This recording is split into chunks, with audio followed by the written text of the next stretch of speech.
In 1889, the city of Johnstown, Pennsylvania, was destroyed by a flood that killed 2,209 people in a single afternoon. It remains one of the deadliest disasters in American history. But the part that almost no one knows, the water didn't come from the sky.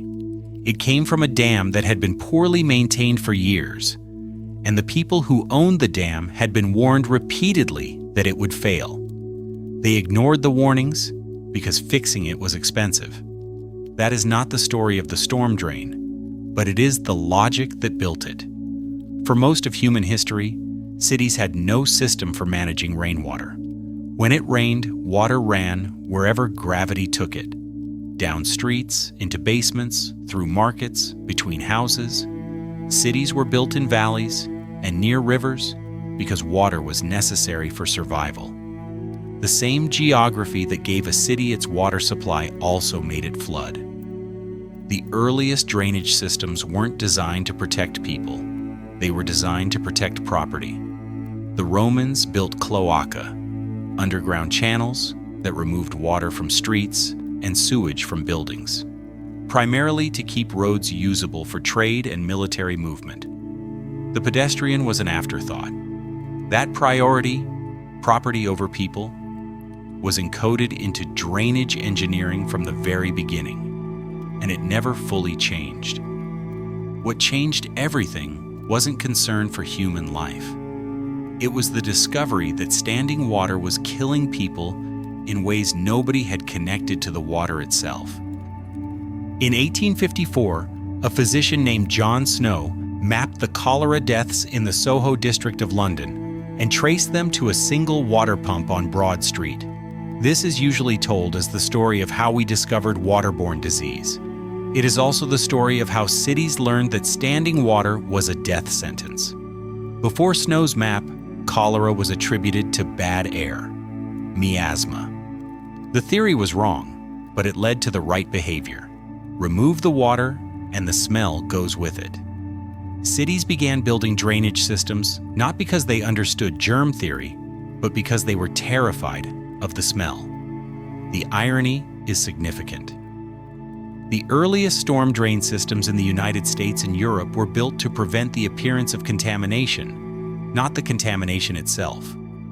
London's first major sewer and drainage network, designed by Joseph Bazalgette and completed between 1858 and 1875, was approved by Parliament only after the summer of 1858, known as the Great Stink, when the smell from the Thames became so unbearable that Parliament itself couldn't function. The legislators didn't act because people were dying. They acted because they couldn't smell anything else. Bazalgette's system worked.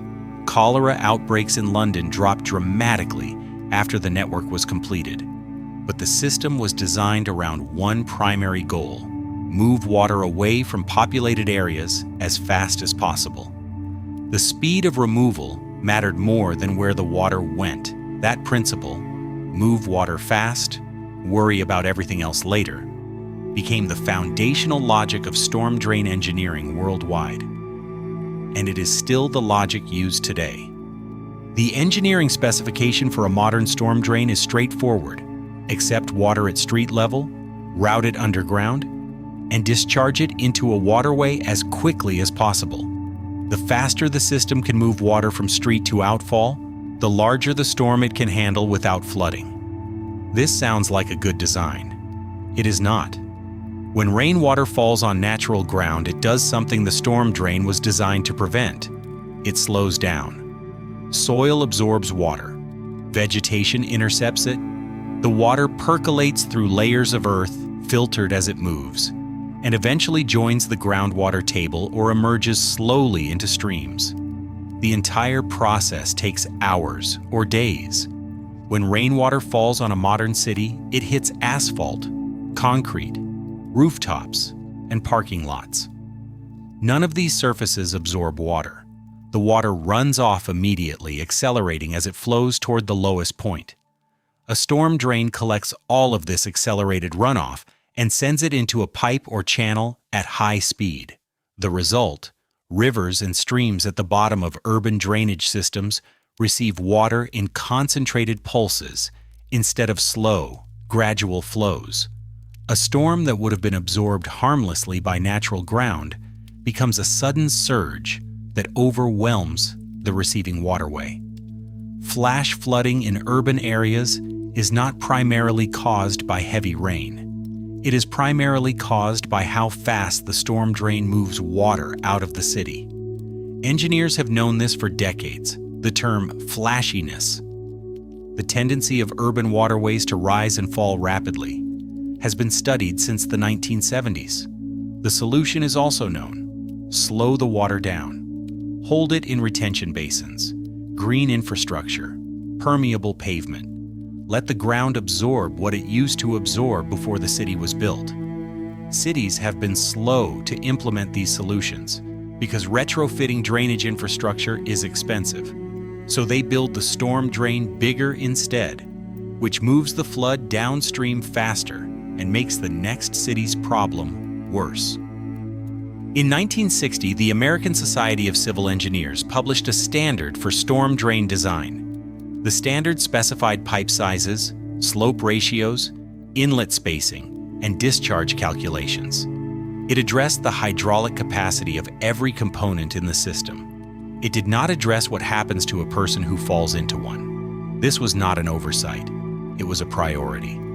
The storm drain was designed as a water management tool, not a safety structure. Its job was to remove water from streets. A grill or grate over the inlet opening would reduce the water intake rate, slow the drainage capacity, and create a maintenance problem when debris accumulated. So most storm drains were built without them. The result is a structure that performs exactly as designed and kills people in the process. A storm drain without a grate in a heavy rain event creates a suction force powerful enough to trap an adult against the opening. A child can be pulled through a standard drain opening. A person who enters a storm drain pipe during flooding faces pipe diameters typically between 12 and 36 inches, water moving at velocities of 5 to 15 feet per second, complete darkness, and no handholds. Survival in those conditions is rare. Rescue from those conditions is nearly impossible. The ASCE standard has been updated multiple times since 1960. Grates are now recommended in pedestrian areas, but recommendation is not requirement. Across the United States, hundreds of thousands of storm drain inlets have no protective grating, not because no one thought to add it, but because the engineering standard that governs them was written around water, not people. There is no federal database tracking how many Americans die in storm drains each year. This is not because the deaths don't happen. It is because no agency is required to collect the data. What exists are fragmentary records, local news reports, coroner's findings, FEMA flood fatality summaries.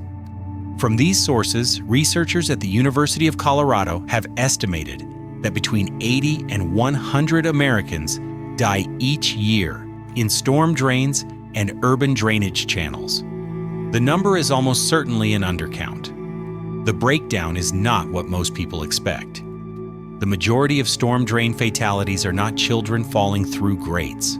They are adults, overwhelmingly adults in vehicles, who drive into flooded underpasses, drainage channels, and roadway dips that are part of the storm drain system. The water looks shallower than it is. The car enters. The current is stronger than the engine. The door won't open against the pressure. The phrase "turn around, don't drown" was created by the National Weather Service in the 1990s, specifically to address this pattern. It has been running as a public safety campaign for 30 years. The vehicle-related flash flood death rate has not meaningfully declined. In the United Kingdom, flash flood deaths are tracked centrally by the Environment Agency. In Australia, they are tracked by the Bureau of Meteorology. In the United States, there is no equivalent national tracking system. The country with the most developed storm drain infrastructure in the world does not systematically count how many people that infrastructure kills. In August 2017, Hurricane Harvey dropped more than 60 inches of rain on the Houston metropolitan area over 4 days, the most rainfall ever recorded from a single storm system in United States history. The flooding killed 36 people directly and caused $125 billion in damage. Harvey was an extraordinary storm, but Houston's flooding problem predates Harvey by decades. Houston is built on flat coastal prairie with clay soil that drains poorly. It has no zoning laws, the only major American city that has never enacted them, which means development has expanded without restriction into the floodplains that once absorbed rainwater. The city's storm drain system was designed to handle a 100-year storm event. Harvey was estimated at a 1,000-year event. But the critical failure wasn't the extraordinary storm. It was the ordinary decisions that preceded it. Between 1992 and 2010, the Houston metropolitan area lost approximately 25,000 acres of wetlands. Natural floodplain that had historically absorbed billions of gallons of stormwater. Those wetlands were converted to subdivisions, parking lots, and commercial developments. Each acre of wetland that disappears can be replaced with storm drain infrastructure, but the infrastructure costs orders of magnitude more than the wetland and performs a fraction of the function. After Harvey, the Harris County Flood Control District released a study estimating that approximately $2.5 billion in annual flood damage in the Houston area could be reduced by investing $480 million in green infrastructure, retention basins, restored wetlands, permeable pavement. The study was released in 2018. As of 2023, implementation has been partial and funding incomplete. Houston is not uniquely negligent. It is unusually visible. The same calculation, develop the floodplain now, pay for the flooding later, has been made in cities across the United States, Europe, and Asia. The storm drain system enables that calculation by making the cost of flooding appear manageable until it suddenly isn't. In 2012, Copenhagen, Denmark was hit by a cloudburst, a sudden intense rainstorm that dumped 6 inches of rain in less than 2 hours. The flooding caused approximately $1 billion in damage and overwhelmed the city's storm drain system entirely. The city's response was not to build a bigger storm drain system. It was to redesign the city itself.